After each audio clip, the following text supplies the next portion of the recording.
नमस्कार। आज का हमारा टॉपिक काफी इंटरेस्टिंग है। आज हम जानेंगे कि सबसे बड़ी नदी कौन सी है, और केवल यही नहीं कि सबसे बड़ी नदी कौन सी है, हम ये जानेंगे कि दुनिया में सबसे बड़ी 10 नदियां कौन सी हैं। तो चलिए इस लेक्चर को प्रारंभ करें। उससे पहले अगर आप हमारे चैनल पर नए हैं तो इस चैनल को जरूर सब्सक्राइब कर लीजिए, साथ ही बेल आइकन दबाना तो बिल्कुल न भूलें ताकि हमारे सारे वीडियो की नोटिफिकेशन आप तक पहुंच जाए। मैं हूं राज राणा और आज हम जानेंगे टॉप 10 नदियों के बारे में। चलिए नदियों के बारे में थोड़ा सा समझते हैं।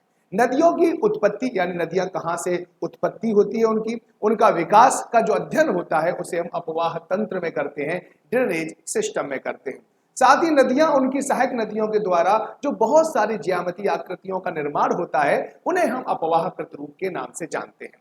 तो चलिए प्रारंभ करते हैं। यहाँ पर दुनिया की सबसे बड़ी नदी कौन सी है? अगर आप देखोगे तो यहाँ पे देख सकते हैं दुनिया की सबसे बड़ी नदी तो आपको यहाँ पर दिखाई देगी। ये नदी है नील नदी। नील नदी का नाम आपने सुना होगा और यही है आपके सामने नील नदी का एक विहंगम दृश्य जो काफी आपके मन को और आत्मा को सुकून भी प्रदान कर रहा होगा। चलिए दूसरे नंबर पर जो नदी है वो है अमेज़न नदी, जो लंबाई की दृष्टि से दूसरा स्थान रखती है। यहां पर आपको दूसरे फिगर में यहां पर आपको दिखाई दे रहा होगा, आपको यहां पर दिखाई दे रहा है रेड कलर के अंदर एनाकोंडा। तो एनाकोंडा के लिए भी काफी मशहूर है, इन नदियों को भी आपको याद रखना है। चलिए दूसरे नंबर पर कौन सी आती है? अमेज़न नदी। तीसरे नंबर पर अगर हम नदियों को जानना चाहते हैं कि दुनिया की तीसरी सबसे लंबी नदी कौन सी है तो वो है यांगत्से कियांग रिवर। तो यांगत्से कियांग रिवर कहां पर है? चाइना में है, जैसा कि आप इस मैप को देखकर पता कर पा रहे हैं और आप इसको देख भी सकते हैं। चलिए दुनिया की चौथी सबसे बड़ी नदी की बात करते हैं तो वो है यूएसए में, यूनाइटेड स्टेट ऑफ अमेरिका में, और उसका नाम है मिसिसिपी मिसौरी। बहुत सारी नदियों के साथ एक बहुत बड़ी लंबा एक तंत्र बनाती है, तो आप इस तरह से इन नदियों को याद कर सकते हैं। चलिए इसके बाद हमारी दुनिया की पांचवी सबसे लंबी नदी अगर हम बात करें तो वो है येनेशी नदी। यहां पर आपको रसिया में ये आपको दिखाई दे रही होगी, यहां पर ये है येनेशी नदी। चलिए अब हम सीधे मैप पर से हटकर थोड़ा सा चलते हैं, अपने सारी नदियों को देखते हैं। तो यहां पर आपको सारी नदियां मैं एक एक करके बताऊंगा तो कौन सी नदियां कहां से निकलती हैं और कहां पर वो पानी को अपने को गिराती हैं। सबसे पहले कुछ नदियों के बारे में मैं आपको बताऊंगा, पहले आप थोड़ा समझिए। नदियां जहां से उत्पत्ति होती है, नदियां जहां से निकलती हैं उसे हम सोर्स कहते हैं। ओके, और जहां पर नदियां अपने पानी को कहीं पर गिरा देती हैं, जहां पर वह अपने पानी को कहीं पर फेंक देती हैं, यहां जहां पर नदी अपने आप को एम्प्टी कर लेती हैं, खाली कर देती हैं, अर्थात जहां पर नदियों की मृत्यु हो जाती है, नदियां समाप्त हो जाती है, उसको उसका मुहाना कहा जाता है, आउटफ्लो कहा जाता है। यहां पर आपको दिखाई दे रहा होगा, एक तरफ आपको नदी दिखाई दे रही है, लंबाई दिखाई दे रही है, उसके बाद ड्रेनेज एरिया की बात कर रहा है, यानी नदियों के अंदर और कहां कहां से पानी आ रहा है। नदियां और उसके सहायक नदियों के अंदर जहां जहां से पानी आ रहा है वो पूरा ड्रेनेज एरिया होता है। जैसे मेरे घर का पानी अगर गंगा नदी में जाता है तो गंगा नदी के अपवाह तंत्र में मेरा घर भी शामिल होगा। यह बात आप आसानी से अच्छी तरह से याद रख सकते हैं। इसके बाद दे रखा है इसमें एवरेज डिस्चार्ज मीटर क्यूब पर सेकंड। इसका मीन्स होता है कि एक नदी अपने अंदर से कितने पानी को बाहर निकालती है एक सेकंड के अंदर। इसका मतलब है अगर मैं बोल रहा हूं कि 2800 मीटर क्यूब पर सेकंड, इसका मतलब एक सेकंड में उस पानी से, उस नदी से जो पानी डिस्चार्ज होता है, जो पानी निकलता है वो है 2800 मीटर क्यूब। जैसे अगर आपके पास एक आपके पास क्या है, एक बाल्टी है, बाल्टी के अंदर पानी भरा हुआ है, उसमें आपने छेद कर दिया तो आप देखो हर सेकंड उसमें से कुछ पानी निकल रहा होगा। हम उस पानी की बात कर रहे हैं। चलिए प्रारंभ करते हैं। सबसे पहले दुनिया की सबसे पहली नदी को हम जानते हैं। तो सबसे पहले नदी है नील नदी।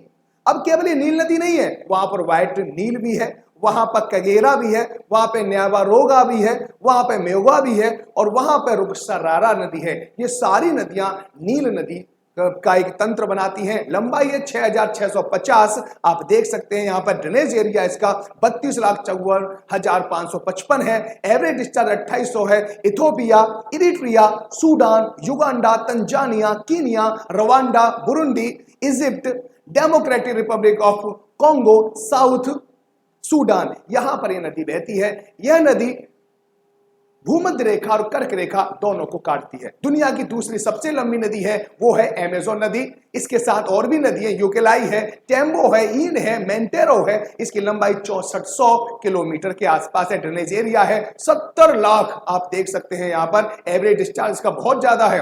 ठीक है, कितना है? 2,09,000 के आसपास है। अटलांटिक ओशियन में ये अपने पानी को गिरा देती है। अटलांटिक ओशियन में कौन कौन से देश में बहती है तो देख सकते हैं, ब्राजील है, पेरू है, बोल्विया है, कोलंबिया है, इक्वाडोर है, वेनेजुएला है और गुयाना है। ओके, इसी तरह से नील नदी मेडिटेरियन सी में गिराती है अपने पानी को। दुनिया की तीसरी सबसे लंबी नदी यांगत्से कियांग है, जो चाइना की रिवर है। यांगत्से में और भी बहुत सारी नदियां। इसकी लंबाई कितनी है? 6300। याद रखना, ड्रेनेज एरिया कितना है? 18 लाख के आसपास है इसका, और इसका 30,166 के आसपास इसका आउट वो है। और इसका जो फ्लो के कहां पर है? ईस्ट चाइना सी में। ईस्ट चाइना सी में अपने पानी को गिरा देती है। चाइना है इसका। मिसिसिपी मिसौरी दुनिया की चौथी रिवर है, मिसिसिपी, और आपको मिसौरी दिखाई दे रही है सामने से। 6275 लंबाई है। यहां पर यह गल्फ ऑफ मैक्सिको में अपने पानी को उड़ेल देती है। यूनाइटेड स्टेट अमेरिका और कनाडा में इसका फ्लो होता है। दुनिया की पांचवी सबसे लंबी नदी है येनेशी नदी, अंगारा, यहां पर शेलेंग और इतन, ये सब दुनिया की पांचवी सबसे लंबी नदी है। ये अपने पानी को कहां गिराती है? कारा सागर में अपने पानी को गिरा देती है। रसिया और मंगोलिया में ये बहती है।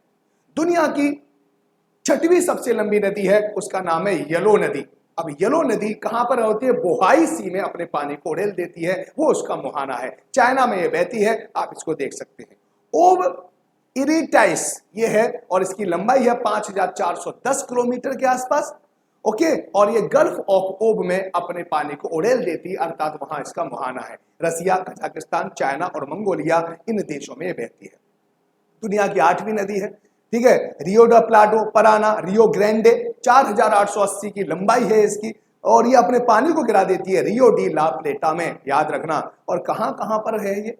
ब्राजील में है, अर्जेंटीना में है, पराग्वे में है, बोल्विया में है और उरुग्वे में है। वहीं इसके अगर ड्रेनेज एरिया की बात करें, कितना क्षेत्र? 25,82,672 किलोमीटर स्क्वायर के आसपास इसका ड्रेनेज एरिया है। वहीं हम 9वें नंबर पर इस नदी की बात करेंगे। 9वें नंबर पर है कोंगो।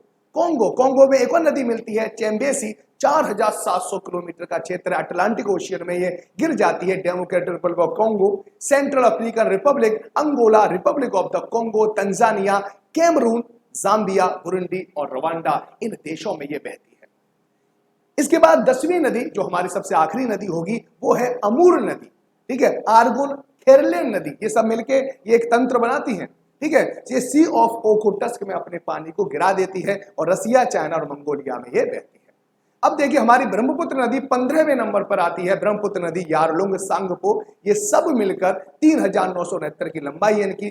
गंगा में अपने पानी को मिला देती है। इंडिया, चाइना, नेपाल, बांग्लादेश और भूटान में इनका क्या है? इनका ड्रेनेज एरिया है। इसके बाद देखेंगे हम अपनी गंगा को, कि हमारी गंगा कौन सा स्थान रखती है विश्व की नदियों में।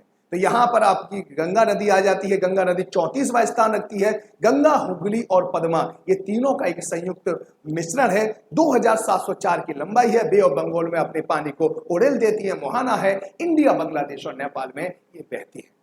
तो चलिए, आज हमने बात करी नदियों के बारे में। तो एक थोड़ा सा हम आपको नदियों के 10 टॉप 10 नदियों के साथ साथ हमने गंगा और ब्रह्मपुत्र नदी के बारे में भी आपको बता दिया।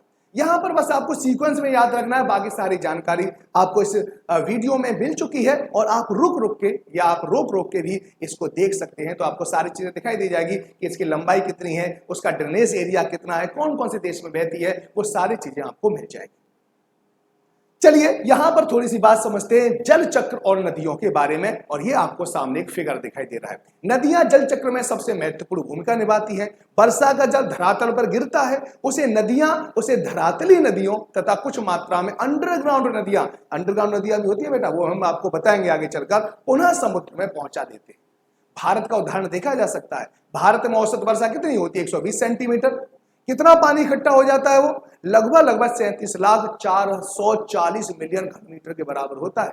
इसमें से 44% तो नदियां याद रखना, जो सरफेस पर बह रही हैं उनको कहते हैं धरातलीय नदियां। और कुछ नदियां हमारी ये जो सरफेस है ना, उसके नीचे भी बहती हैं, अंडरग्राउंड रिवर कहते हैं। तो सरफेस पर जितना भी पानी हमारे यहाँ पे गिरता है 44% पानी नदियां लेके दोबारा से समुद्र में पहुंचा देती है। 56% जो पानी है वो हमारे अंडरग्राउंड में चला जाता है। वो भी पानी लौट फिरकर हमारे समुद्र में ही पहुंच जाता है या बारिश के रूप में दोबारा से बरस जाता है। यही जल चक्र है। जल ने जहां से प्रारंभ किया, जैसे आपको ये वाला फिगर आप यहां पर देख सकते हैं, अच्छे से आपको ये फिगर आप दिखाई दे जाएगा। आप ये वाला फिगर यहां पर ये फिगर आपको दिखाई दे रहा है, ठीक है। तो आप यहां पे देख सकते हैं, यहां पर ये जो फिगर आपको दिखाई देगा, तो यहां पर ये समुद्र है। समुद्र में वाष्पीकरण हो रहा है। वाष्पीकरण के बाद बादल बन रहे हैं, बादलों का कंडेंसेशन हो रहा है और कंडेंसेशन के बाद यहां से जो पानी पहले वाष्प बना, फिर कंडेंसेशन के बाद बादल बना, फिर बादल बरस गए तो पानी यहां पहुंच गया और यहां से पानी फिर दोबारा से समुद्र में पहुंच गया और ये चक्र पूरा हो गया। चलिए सिर्फ आज के लिए सिर्फ इतना ही। बाय बाय, टेक केयर, सब अपना ख्याल रखें। और अगर आप चाहते हैं कि हम किसी टॉपिक पर आपके लिए वीडियो बनाएं तो कमेंट बॉक्स में उसके बारे में हमें जरूर बताएं, तो हम बहुत ही जल्दी उसके लिए आपके लिए जरूर वीडियो लेके आएंगे। चलिए बाय बाय, टेक केयर, जय हिंद, जय भारत।